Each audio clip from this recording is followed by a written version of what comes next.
हर योजना का नाम बदलने की जो सनक है ये समझ में नहीं आती है। महात्मा गांधी ग्रामीण रोजगार गारंटी कानून पिछले 20 सालों से ग्रामीण भारत को रोजगार देने में और ग्रामीण अर्थव्यवस्था को मजबूत बनाने में सक्षम रहा है। ये एक इतना क्रांतिकारी कानून है कि जब इसको बनाया गया तो सदन के सभी राजनीतिक दलों ने इससे पूरी सहमति दी। इसके जरिए ग्राम सभाओं को इस योजना की मांग की जमीनी परिस्थितियों के आधार पर तय करने का पूरा अधिकार दिया जाता था। आज वो अधिकार कमजोर किया जा रहा है। सर, महात्मा गांधी मनरेगा में 90% अनुदान केंद्र से आता था। इस विधेयक द्वारा ज्यादातर प्रदेशों में अब 60% आएगा।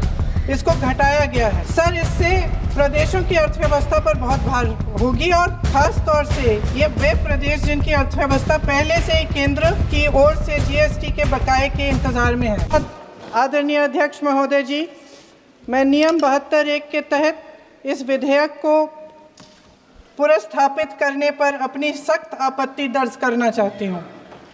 महात्मा गांधी ग्रामीण रोजगार गारंटी कानून पिछले 20 सालों से ग्रामीण भारत को रोजगार देने में और ग्रामीण अर्थव्यवस्था को मजबूत बनाने में सक्षम रहा है। ये एक इतना क्रांतिकारी कानून है कि जब इसको बनाया गया तो सदन के सभी राजनीतिक दलों ने इससे पूरी सहमति दी। इसके द्वारा 100 दिन का रोजगार इस देश के गरीब से गरीब लोगों को मिलता है, हमारे गरीब से गरीब भाई बहनों को। हम सब जनप्रतिनिधि हैं महोदय। जब हम अपने अपने क्षेत्रों में जाते हैं, आप भी जानते हैं, दूर दूर से हमें दिख जाता है कि मनरेगा का कौन मजदूर है। सबसे गरीब होता है, चेहरे पे झुर्रियाँ होती हैं, हाथ मिलाए तो सर हाथ पत्थरों की तरह।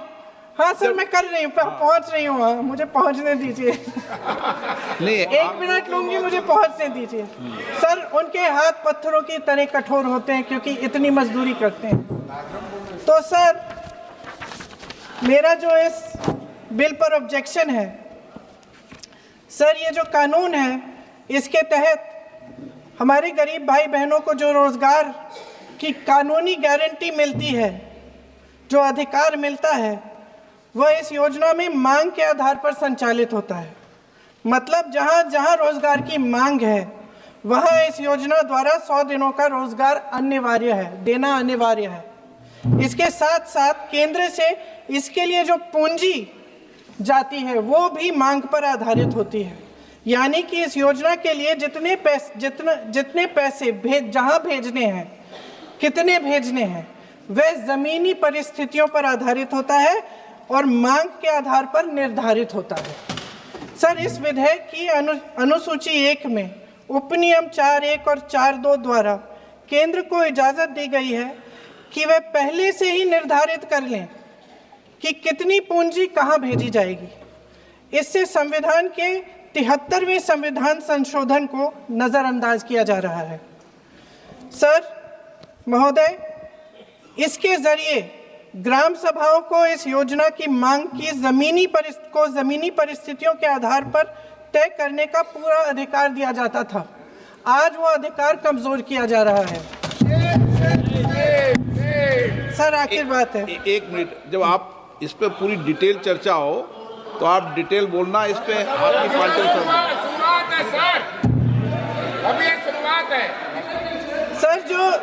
सर जो हमारे संविधान की जो मूल भावना है कि हर एक व्यक्ति के हाथों में शक्ति होनी चाहिए, वही मूल भावना पंचायती राज में है और उस मूल भावना के विरोध है ये जो अधिनियम जो ये विधेयक आ रहा है। सर, इस विधेयक के जो प्रबंधन है जिससे रोजगार का जो अधिकार है, कानूनी अधिकार है, वो कमज़ोर हो रहा है, वो हमारे संविधान के विपरीत है। सर ये हमारे इसी सदन ने ये कानून बनाया और इसी सदन ने ये अधिकार जनता को दिया है। ओके। सर, एक और है सर, महात्मा गांधी मनरेगा में 90% अनुदान केंद्र से आता था।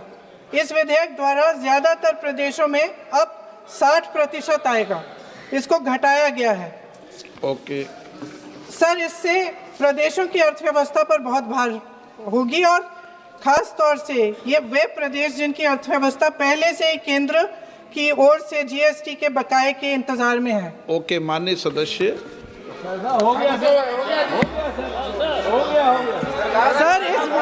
सर इस विधेयक द्वारा केंद्र का नियंत्रण बढ़ाया जा रहा है और जिम्मेदारी घटाई जा रही है। सर, जो 100 दिन का अधिकार आपने 125 करने की बात की है, लेकिन इसमें वेतन की बढ़ोतरी, आपकी जो मजदूरी की बढ़ोतरी है, इसकी कोई बात नहीं है। माननीय सदस्यों, सर ये सही बात है कि अभी तक जो बकाया है वो ही पूरा नहीं हुआ है। माननीय सदस्य गणों, मैं आपसे सर आखिरी बात ये है सर कि हर योजना का नाम बदलने की जो सनक है ये समझ में नहीं आती है। सर जब ये किया जाता है तो सरकार केंद्र को पैसे खर्चने पड़ते हैं। माननीय सदस्यों, मैं आपसे आग्रह करता हूं, ये सर आप पोस्टर रख दे नीचे। मैं ये रख दूं? नहीं, आप पीछे वाले माननीय सदस्य, आप 72 में नियम में विरोध कर दें आप। ठीक। सर आखिरी पॉइंट है कि बिना चर्चा के, बिना इस सदन की सलाह लिए इस तरह से जल्दी में विधेयक को पास नहीं होना चाहिए। सर ये विधेयक वापस लिया जाना चाहिए। इसके बदले में सरकार को एक नया विधेयक पेश करना चाहिए। खत्म करूं? महात्मा गांधी जी मेरे परिवार के नहीं थे, लेकिन मेरे परिवार जैसे ही हैं और इस पूरे देश की यही भावना है सर। सर इस पूरे देश की यही भावना है। माननीय सर आखिरी बात यह है कि गहन जांच पड़ताल और व्यापक चर्चा के लिए इसे कम से कम स्थायी समिति के पास भेजा जाना चाहिए और कोई विधायक किसी की निजी महत्वाकांक्षा, सनक और पूर्वाग्रहों के आधार पर न तो पेश होना चाहिए और न ही पास होना चाहिए। धन्यवाद।